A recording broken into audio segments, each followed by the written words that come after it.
عقبہ کی پہلی اور دوسری بیعت کے بعد یثرب میں مسلمانوں کو امن اور پناہ کی جگہ مل گئی، اس لیے نبی کریم صلی اللہ علیہ وسلم نے مکے کے مسلمانوں کو اجازت دے دی کہ وہ اپنا وطن چھوڑ کر شہر مدینہ ہجرت کر جائیں۔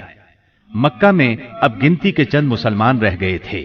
نبی کریم صلی اللہ علیہ وسلم سیدنا ابو بکر صدیق رضی اللہ عنہ اور سیدنا علی رضی اللہ عنہ کو خاص اہمیت دیتے تھے، اسی لیے قریش کو اندازہ تھا کہ اب یہ تینوں بھی مدینے چلے جائیں گے۔ انہیں مسلمانوں کی مدینہ منورہ کی طرف ہجرت اور وہاں ان کے اجتماع سے اپنے دین، اپنی تجارت اور اپنے وجود کے لیے بھی خطرہ محسوس ہوا۔ چنانچہ وہ 26 صفر 14 نبوت بمطابق 16 ستمبر 22 عیسوی جمعرات کے دن پہلے پہر غور و خوض کے لیے دار الندوہ میں جمع ہوئے۔ اس اجتماع میں قریش کے قریباً سبھی سردار موجود تھے۔ ابلیس بھی نجد کے ایک شیخ جلیل کی صورت میں اجازت لے کر ان میں شریک ہوا۔ ان سب لوگوں کو اصل مسئلہ پیش کیا گیا۔ سب نے اپنے اپنے انداز میں اور اپنی اپنی عقل کے مطابق تجویز پیش کی، لیکن ہر تجویز میں کوئی نہ کوئی خامی محسوس ہوئی، اس لیے تمام تجاویز رد کر دی گئیں۔ اب ابو جہل نے کہا، اس کے بارے میں میری ایک رائے ہے، میں نے دیکھا ہے کہ تم اب تک اس پر نہیں پہنچے۔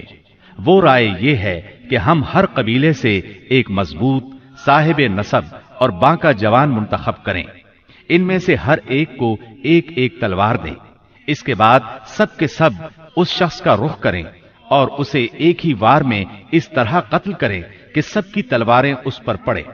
اس طرح اس کا خون سارے قبائل میں بکھر جائے گا اور عبد مناف سارے قبیلوں سے جنگ نہیں کر سکیں گے، اس لیے دیت یعنی خون بہا لینے پر راضی ہو جائیں گے اور وہ ہم انہیں دے دیں گے۔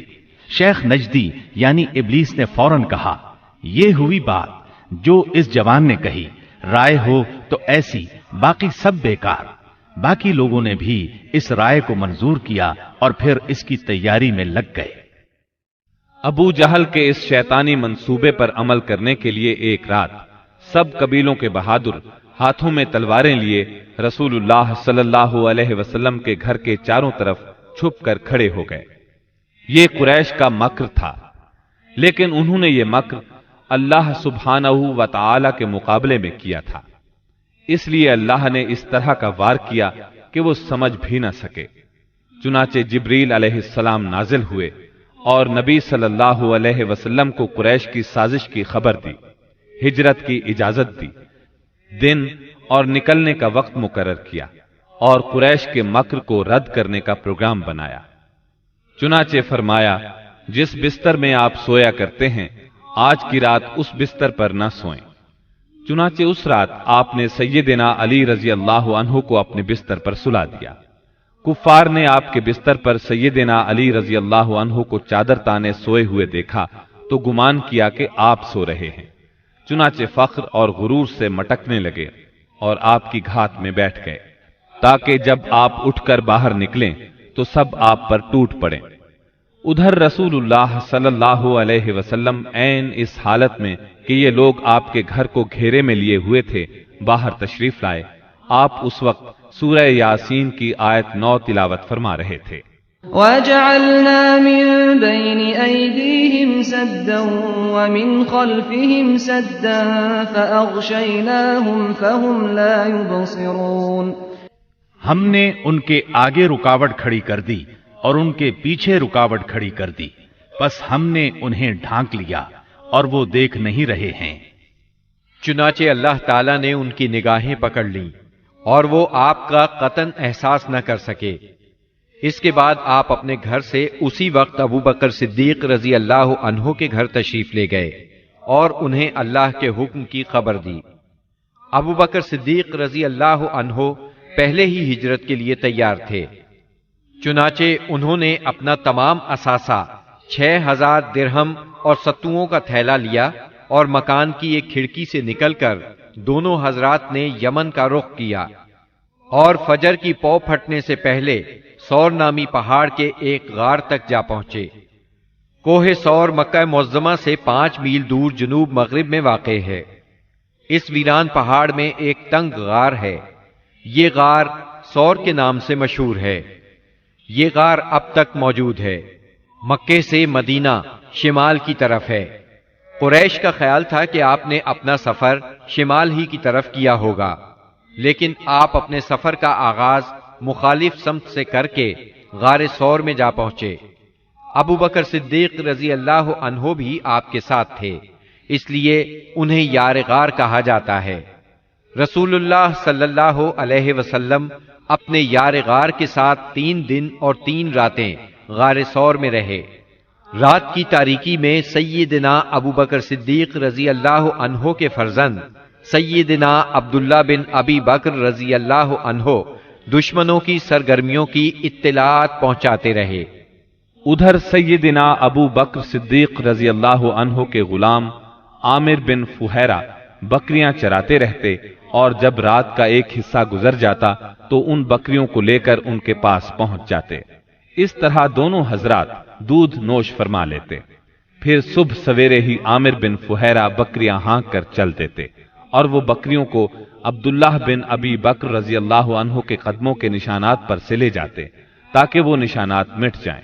باقی رہے قریش تو ان کے جوان رسول اللہ صلی اللہ علیہ وسلم کے اٹھنے کے انتظار میں گھر کو گھیرے بیٹھے رہے، یہاں تک کہ صبح ہو گئی۔ صبح ہونے پر جب سیدنا علی رضی اللہ عنہ آپ کے بستر سے اٹھے تو قریش کے ہوش اڑ گئے۔ انہوں نے سیدنا علی رضی اللہ عنہ سے آپ کے بارے میں پوچھا تو انہوں نے جواب دیا، مجھے علم نہیں۔ اس پر انہوں نے سیدنا علی رضی اللہ عنہ کو مارا اور گھسیٹ کر خانہ کعبہ تک لے گئے۔ کچھ دیر قید رکھا، پھر جب محسوس کیا کہ انہیں قید میں رکھنے کا کوئی فائدہ نہیں تو چھوڑ دیا۔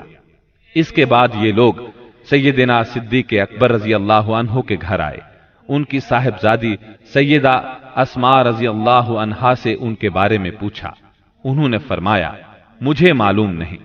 اس پر خبیث ابو جہل نے ان کے رخسار پر اس زور کا تماچا مارا کہ کان کی بالی گر گئی۔ پھر انہوں نے ہر طرف آپ کی تلاش شروع کر دی اور یہ اعلان بھی کیا، جو کوئی ان دونوں کو زندہ یا مردہ حاضر کرے اسے ہر ایک کے بدلے 100 اونٹ انعام میں دیے جائیں گے۔ اس طرح بہت سے لوگ انعام کے لالچ میں نکل کھڑے ہوئے۔ کچھ تلاش کرنے والے غار سور تک بھی جا پہنچے۔ وہ غار کے اس قدر نزدیک پہنچ گئے کہ اگر جھک کر نیچے دیکھ لیتے تو انہیں دیکھ لیتے۔ یہ صورتحال دیکھ کر سیدنا ابو بکر صدیق رضی اللہ عنہ فکر مند ہوئے۔ آپ صلی اللہ علیہ وسلم نے انہیں غمزدہ دیکھ کر فرمایا، ابو بکر، ایسے 2 آدمیوں کے بارے میں کیا خیال ہے جن کا تیسرا اللہ ہو؟ غم نہ کرو، یقیناً اللہ ہمارے ساتھ ہے۔ اس واقعے کا ذکر سورہ توبہ کی آیت 40 میں آیا ہے۔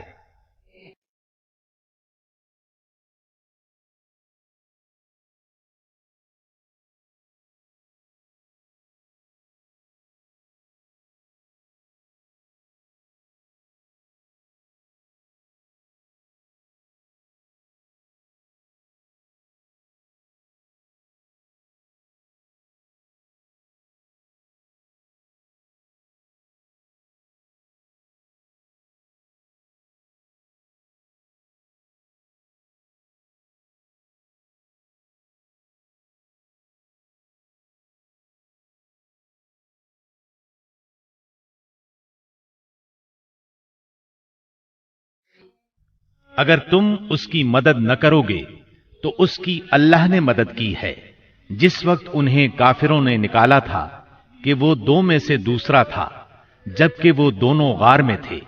جب وہ اپنے ساتھی سے کہہ رہے تھے کہ تو غم نہ کر، اللہ ہمارے ساتھ ہے، پھر اللہ نے اپنی طرف سے تسکین نازل فرما کر ان لشکروں سے اس کی مدد کی جنہیں تم نے دیکھا ہی نہیں۔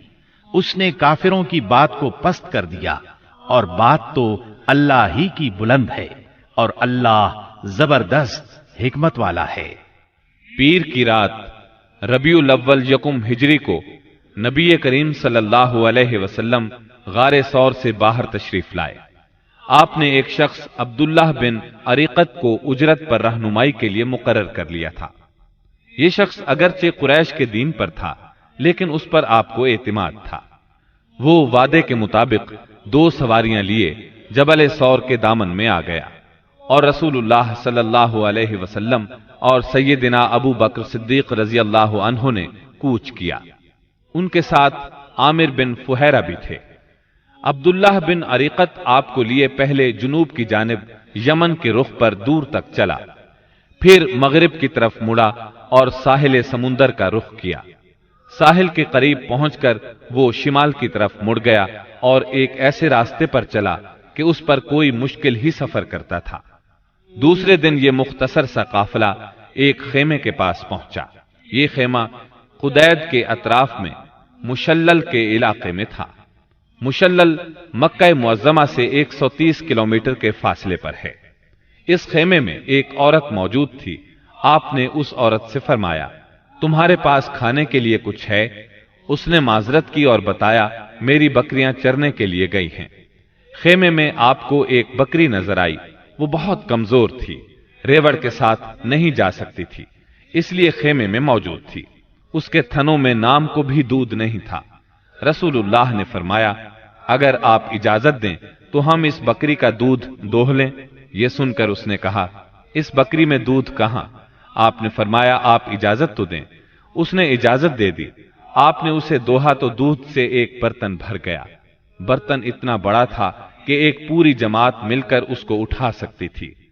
ام معبد کی حیرت کی انتہا نہ رہی۔